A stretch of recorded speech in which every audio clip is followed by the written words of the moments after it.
I remember in elementary school, like very early ages, we were taught about the whole race things and, slavery and all this stuff and the Martin Luther King stuff. Like, this is second and third grade.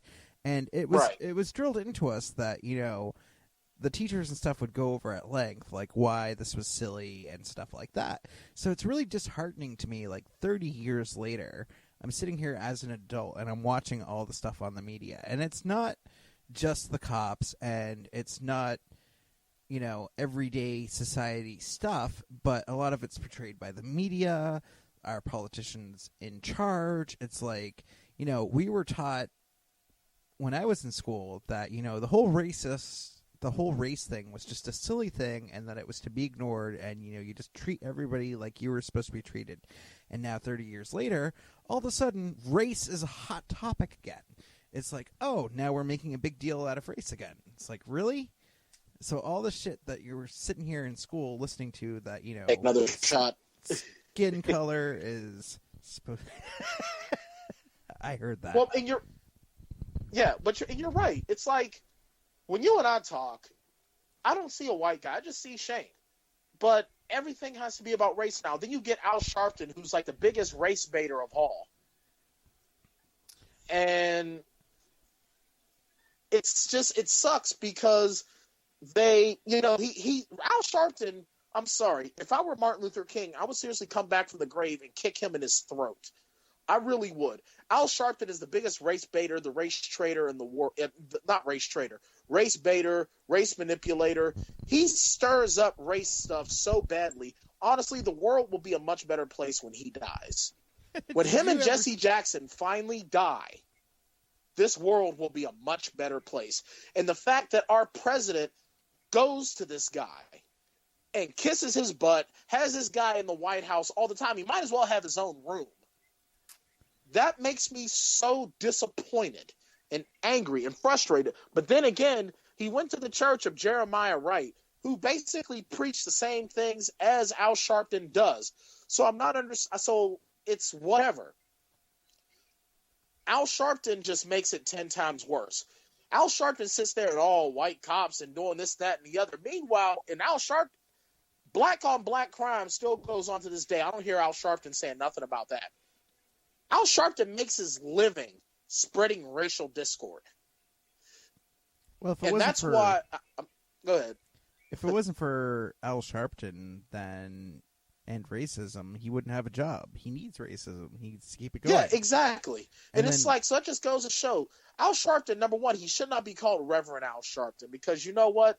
Whether you believe in God or not, okay, the whole aspect of God is to not see race, to just love everyone. That's the concept of God, whether you believe in God or not. Al Sharpton is a race baiter. Okay, all Al Sharpton does is try to make race into a thing because that's his bread and butter, like you just said. He should not be called Reverend. He is not. He's a piece of crap. So Al Sharpton and the people that are too small-minded and ignorant to think for themselves, that follow Al Sharpton's every word, those are the types of people that keep racism going, keep racism alive. All right, and then that's on one side. And then you get the white people that are closeted racists who don't realize that they're racist. And, and these are the people that keep racism going. And it just makes me sick. It's ignored that this guy was a psychopath that just assassinated cops, and it still becomes a black issue. It should just be this guy killed 2 cops, and they weren't even white cops. They were Asian and Puerto Rican. Right, they could have at least gone for white cops. I mean, you would think, but you know what? This guy, that just goes to show this guy is just a psycho. He doesn't care. And then DeBlas, or however you say his name, who freaking is sitting there, and he's on the side of these terrorists, these domestic terrorists. He's on their side. And then he sits there and he has the nerve to wonder why the cops are turning their backs on him. Well, guess what, dude? These are city employees, and you have turned your back on them. So you know what? Yeah, they're going to turn their back on you. Should they be turning their backs on him during these officers' funerals? No. that is not the place to make a statement. You want to make a statement, make the statement, but not during the funeral. Not when these guys' families are mourning. It's a sad state of affairs. It really is. Well, we have to be really careful at this point, because regardless of whether or not individually, and, granted, like I said earlier, I was raised in, the isolated areas of New Hampshire, and at that point, we were taught that race was a silly, stupid thing to even be talking about. But I have no idea what it's like to live in an inner city or any of the bigger populations, so I don't know what it's like there. But all I do know is that if we're not careful and we keep pushing the cops and we keep pushing the other members of society, there's going to be a huge backlash. There's either going to be a cop war or some other thing. We're at a tipping point where we really need to consider where we want this to go and whether or not we need to smarten up and use common sense and get things back to, an even keel. Because if we keep this going, stuff is really going to hit the fan. Absolutely. I think that we are very, very close to World War III. But the thing is, not even World War III, eliminate the rest of the world for a second. We're about to have another civil war. And with the state of the world right now, if America has another civil war, we're screwed, because China owns us via debt. And, what's to stop ISIS or the Taliban or Al-Qaeda from attacking us while we're so busy fighting each other? Oh, it won't stop them. They're already looking for their opportunity. Exactly. I seriously think that if people wonder why the Galactic Federation of Planets has not come to us yet, this is why. This is just such crap. It's such crap. It's so ridiculous. We're on the verge of civil war. We really are. We're on the verge of civil war. We're on the verge of World War III. We're destroying ourselves. Well, and a lot of it has to do that, and the sad part about this is, as a society, in the last, 50 years or so, maybe more, we've run out of important things to stand up for, or good leadership, anything to that extent. We're at the point now where, we're such a consumer-driven country. We have our stuff being imported from other countries. Our economy's crap. We don't produce anything anymore. And we have nothing better to do than to turn on each other, because we're not pulling up our big boy pants or our big girl pants and trying to make things better. We're so worried about hurting each other's feelings. Oh, my feelings were hurt. I demand justice, or any of this other nonsense. And it just spins around in circles. And while we're so busy judging each other, we have our government sitting there and pulling the rug out from under us because we're too busy focusing on each other and our injustices and these silly little stuff, that we're going to wake up and we're going to be in a socialist country or some other catastrophe like that, and it's all just going to implode on us because we're too busy worrying about our feelings. Yeah, we're fighting ourselves. And you know what? It's the best way to it's the best way to rule the masses, is to keep us divided, keep us segregated, keep us fat, lazy, ignorant, and fighting each other. Because then we can't see we can't see the wolf in the hen house. And that's exactly what's happening. And you know what? I'm actually kind of scared of what kind of world my son is going to grow up in. I'm worried about what kind of world your hermaphrodite's going to come up in. Well, it's insulting to, all the stuff our ancestors put into it. Like, even during the very first Revolutionary War, where we decided to tell England exactly where they could sit, you had slaves who were fighting in the steads of their masters and at the time, and then they got their freedom. And even despite the fact that they were being forced into this by someone else, they still fought just as diligently for the cause as anyone else did. And if we Right. keep this race stuff, then we're just basically just, pissing on our ancestors. We have spit in the face of our ancestors. Well, they say empires are built on the backs of hungry generals and lost by lazy bureaucrats. And that's exactly what's happening. America as we knew it is gone. It's dying. Eat yourself a lazy bureaucrat today. Well, you know what sucks, though, is that what's funny is that we are definitely taking this to a very, very serious place. Well, so you know what I think? Sometimes it needs to be serious. I think I should be allowed to run the country. I should be allowed to run the country. I might actually vote for that. For the first 4 years, anyways. Yeah, because I think after that, we'd be kind of in trouble. Because I would honestly, I don't know. If I were allowed to be the president of the United States for 4 years, I mean, I could sit here. Actually, you know what? No, I couldn't be the president, and I'll tell you why.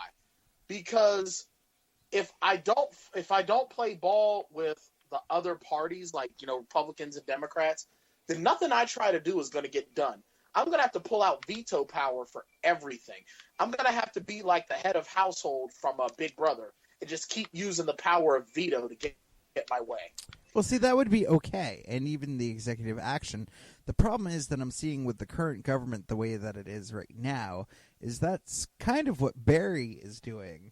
And Barry is using executive orders to get what he wants. And then we have the Republicans and stuff and the other members of Congress, and which is just really amusing to me, is that they have a lot of power by the way that the checks and balances system up, but they're so afraid of using their power to stop some of this craziness that they'll just let it happen because, again, it makes it's profitable for them. Yeah, in some aspects it is, but they have a lot of power, the individual branches, and Congress or the judicial branch could easily offset some of the stuff, but they're also afraid of looking like jerks that they just won't do it, even if it needs to be done. Absolutely. The thing that sucks, though, is that there is no real way to fix it. Everyone says, well, we need to fix this, we need to fix this, but no one's going to fix it, because the one way you can fix it is get these people that have been in power for so many years, that sit in Congress and sit in the Senate, kick their asses out. Well, there actually is a subgroup going on. Well, it's actually not a subgroup. It's actually kind of mainstream in the great big picture of stuff. But there are a bunch of states and people rallying for constitutional amendments. I think they only need 2-3 more states before they can actually get it through. But they want to amend the Constitution. And some of the suggested things were, term limits for congressmen. One of their ringleaders, Mark Levin, wrote a book called the Liberty Amendments, which was basically a well-thought-out proposal for amendments to the Constitution. For those of you who don't know, Mark Levin was one of Reagan's advisors back in the 80s. Right. I think that... Well, I'm sorry, go ahead. No, I'm good. That was my only point. Well, I think that, I mean, truthfully, between guys like this, like Levin, and then even Ron Paul, they've come up, Ron Paul he essentially called all of this. He said what was going to happen 30 years ago. And here it is, it happened, and everyone's looking at this whoa, how did this happen? Called it, douches. We were too busy playing Nintendo.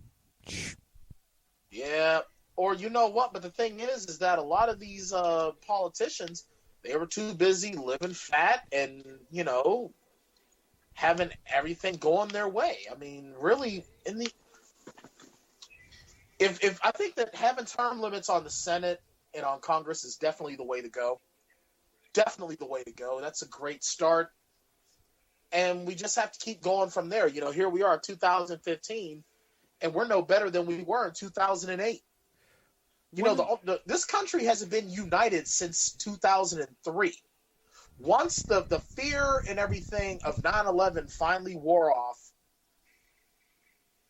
we have not been a united nation. We shouldn't have to have another 9/11 to be a united nation. We really shouldn't. Well, for those of you in the audience who are actually looking to, learn more about the political structure, there's tons of things. But one of the things that I really like about Mark Levin, he does a talk radio show, and some people call him a little extremist, but he's technically referred to as a constitutional conservative.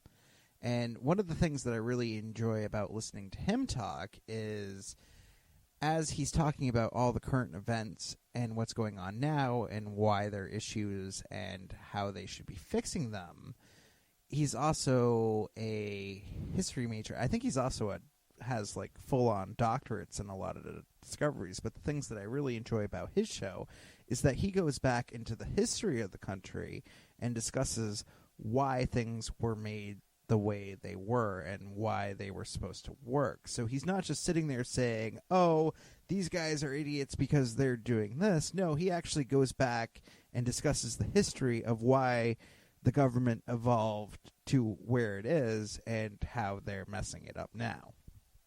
Right. I think that in the end, truthfully, we need to start listening to these people. We need to start listening to these people. We need to start, he's an extremist and blah, blah, blah. Instead of just following blindly everything that someone says, why not just listen to what makes sense and use it? And what we don't like, just like, that doesn't work for me. Oh, no, you couldn't possibly. Why does it have to be all or nothing? You couldn't possibly be promoting that people actually think for themselves for a change. Really, deductive reasoning and thinking for yourself? I don't know. I think that truthfully, maybe what it is, could it also... I don't know. If it wasn't on TMZ, I don't want to hear about it. Honestly, I think what it is that people, they want a leader. And if there's no leader telling people what to do, then they don't know how to handle it. That is a very good point. And when you think about it, who do we actually have nowadays in the mainstream aspect of things? Like the people that, in government and all that stuff that we hear from all the time and in the media. Like, who can you say right now in the spotlight that is actually a real leader? I will lead us, Shane. I will take the responsibility. I am Brian Tann. Tanndemonium Nation, I am your new leader. There we go. Follow me. I'll show you the way. But honestly, if I have to tell you not to treat someone like crap just because they don't agree with you, then you need a lot more help than what I can give you. I'm just saying. If I have to sit here and hold your hand and tell you to respectfully agree to disagree with somebody and still be able to remain civil, then maybe this planet should have just been left to the monkeys. Well, if you've seen Planet of the Apes, that may not be a bad thing. Yeah, I think so. Or better yet, if you really look at it as humans are just highly evolved apes, then maybe we shouldn't have evolved. Maybe we should just still be running around throwing our poop at each other. Because we're pretty much there anyway. Seriously, think about it. I know we've gone way past the break, but this is the final segment, and I'm going to go as long as I want to. So, but and seriously, that's a flinging piece of poop coming right at your head. Well, Duck. Yeah, look at it like this. Apes throw crap when they're, fighting, correct? In a sense. But think about it. What is Rachel Maddow, Nancy Grace, and all of these people on TV doing? They're throwing their own crap.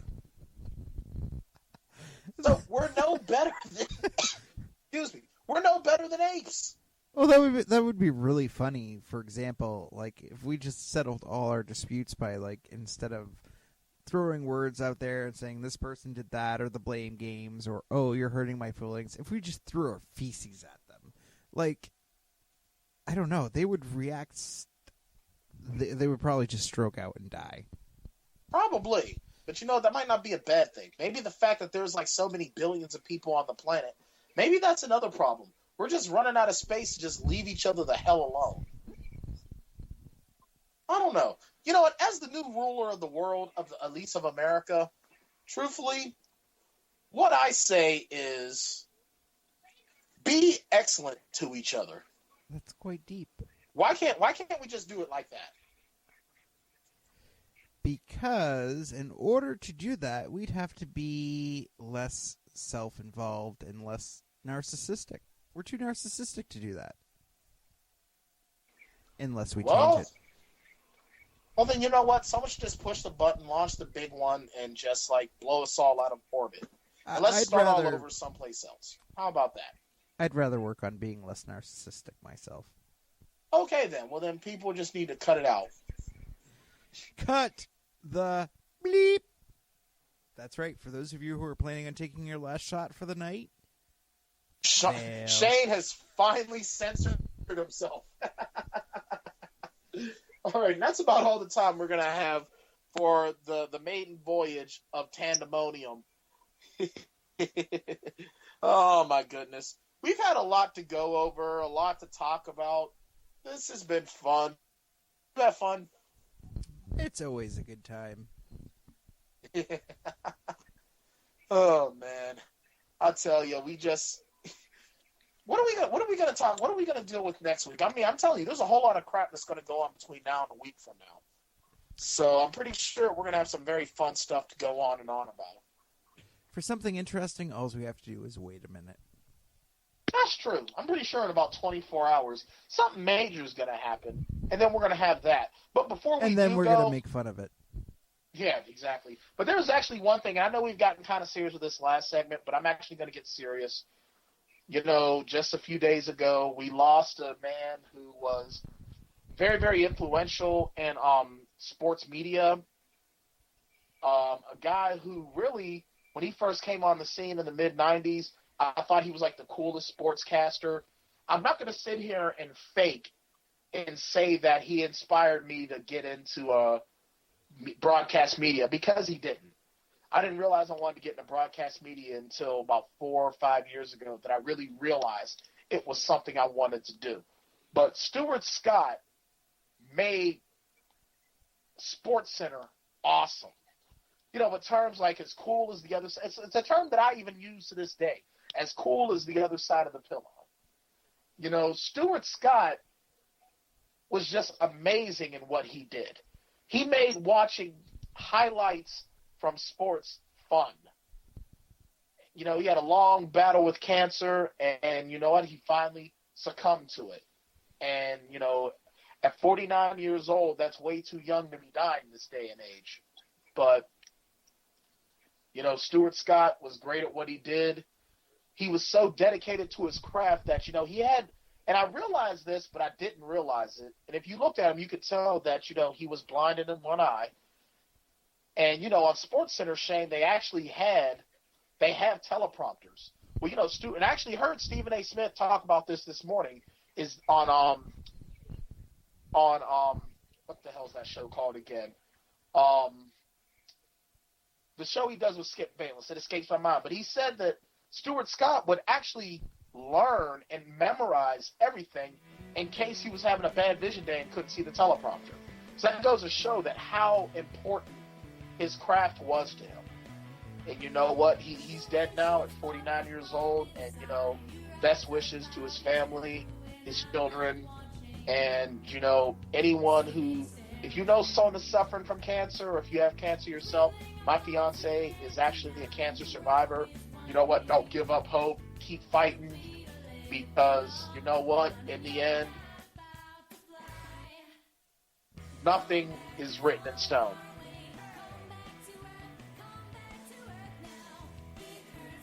What are you playing? Outro music. Oh, okay. Oh, I guess that's my hint that I should stop being so long-winded. All right, well, you know what? From Shane Tassinari, my name is Brian Tann. Thank you for listening to Tanndemonium Radio Show. We are out. Check us next week. Thank you, and have a good night. Probably could have just kept going. The words I thought escaped and passed.